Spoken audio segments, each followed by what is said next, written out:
Welcome students of Form 3B, and if you're recapitulating in your exam year for Form 5 or otherwise from Form 4, for Form 5 especially, this could also be a useful video for you because I'm going to recapitulate some things that you might have missed from year 3 that were like 2 years ago for you.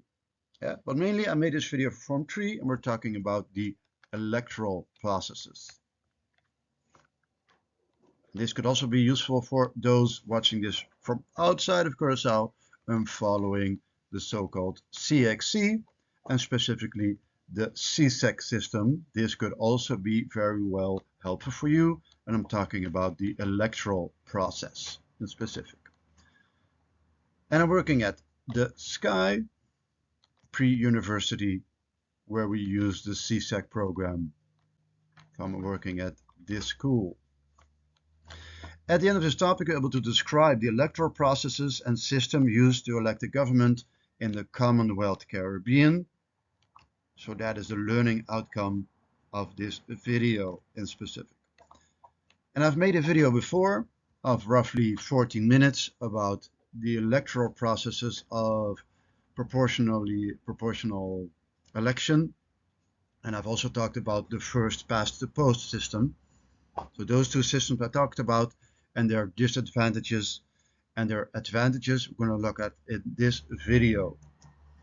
So which electoral system am I going to talk about first? I'm going to talk about first the advantages and the disadvantages of the first past the post system, to be exact. You can see that here, the first past the post system. And one of the advantages of that system, you can find that here next to me over there. It promotes accountability. Accountability means when politicians in parliament, but also ministers, can be asked questions, they can be held accountable, they can be responsible and be held accountable for that within a constituency. So the people that have voted from a certain area of the country, a certain constituency, can hold that person whom they elected accountable. Yeah, this promotes accountability within a constituency from an individual parliamentarian that constituency voted for, since he or she are responsible through his or her constituency.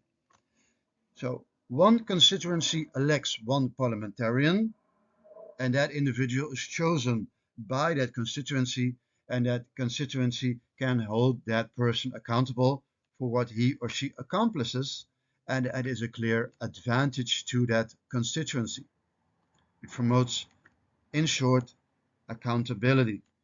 Promotes accountability.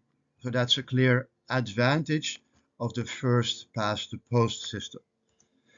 As disadvantage, desventaja, een nadeel, yeah, that is that for a party with a minority of votes, they can form a government. So in total, you can have the minority of votes, you can form a government, and this is an example of that, how that can happen. One party may win more than half of the seats in parliament.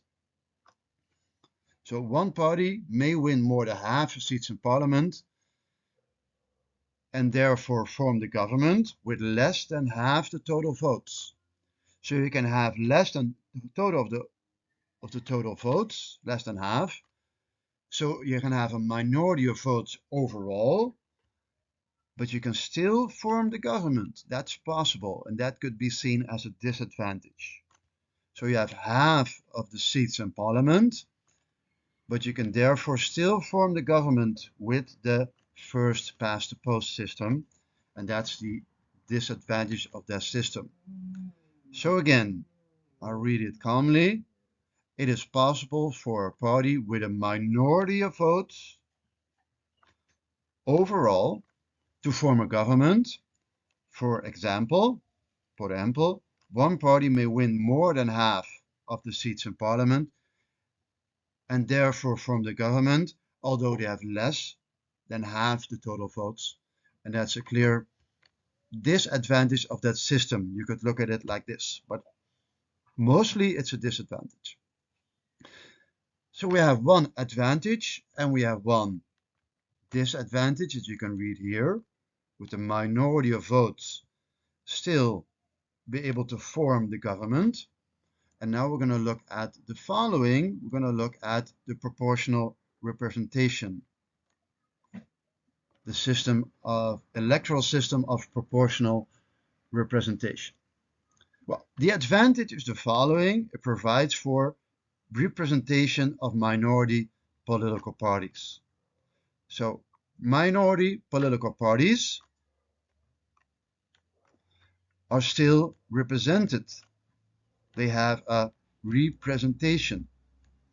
So a small group in society that votes for representation in parliament is able to do so, is able to get representation in parliament, although they are a so-called minority.